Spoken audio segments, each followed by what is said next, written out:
Test cricket ఫార్మాట్లో మరి కొన్నాళ్లలో ఒక ఎగ్జైటింగ్ చేంజ్ చూడబోతున్నామా?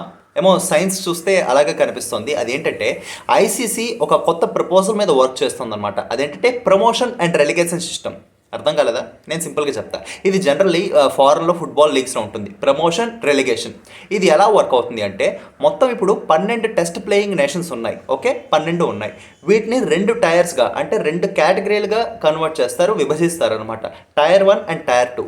టైర్ 1లో 7 teams: India, Australia, England, Pakistan, South Africa, New Zealand and Sri Lanka. ఈ 7 పైన వాళ్ళలో వాళ్ళు మ్యాచ్లు ఆడతారు. కింద ఇంకో 5 టీమ్స్ ఉంటాయి: Afghanistan, Ireland, Bangladesh, West Indies and Zimbabwe. వీళ్ళలో మ్యాచ్లు ఆడతారు. సో ఈ ప్రమోషన్ అండ్ రెలిగేషన్ ఏంటంటే కింద ఉన్న టీమ్స్లో ఒకటి ఏదైనా బాగా పర్ఫామ్ చేసి మంచి పాయింట్స్ సాధిస్తే వాళ్ళు పైకి వెళ్తారు. అలాగే అట్ ద సేమ్ టైం రెలిగేషన్ అంటే ఏంటంటే పైన ఉన్న దాంట్లో ఏదైనా బాగా పర్ఫామ్ చేయకపోతే, పాయింట్స్ తక్కువ వస్తే వాళ్ళు కిందకి రెలిగేట్ అవుతారు. సింపుల్గా చెప్పాలంటే డిమోట్ అవుతారు అనమాట.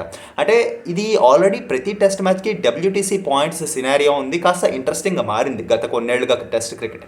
అట్ ద సేమ్ టైం ఇది కూడా దానికి యాడ్ చేస్తే వాళ్ళకి ఒక ఎక్స్ట్రా మోటివేషన్ వస్తుంది టెస్ట్ క్రికెట్ ఆడడానికి. లైక్ ఆ ప్రమోషన్ అండ్ రెలిగేషన్, కింద ఉన్న టీమ్స్కి ఎక్స్ట్రా మోటివేషన్ వస్తుంది, పైన ఉన్న టీమ్స్కి ఒక భయం ఉంటుంది. కాబట్టి ఈ టెస్ట్ క్రికెట్ని ఎంగేజింగ్గా మార్చడానికి ఈ ప్రపోజల్ మీద ఐసీసీ వర్క్ చేస్తున్నట్టు రిపోర్ట్స్ వస్తున్నాయి. ఈ ప్రపోజల్ గురించి మీరేమనుకుంటున్నారో కామెంట్ చేయండి.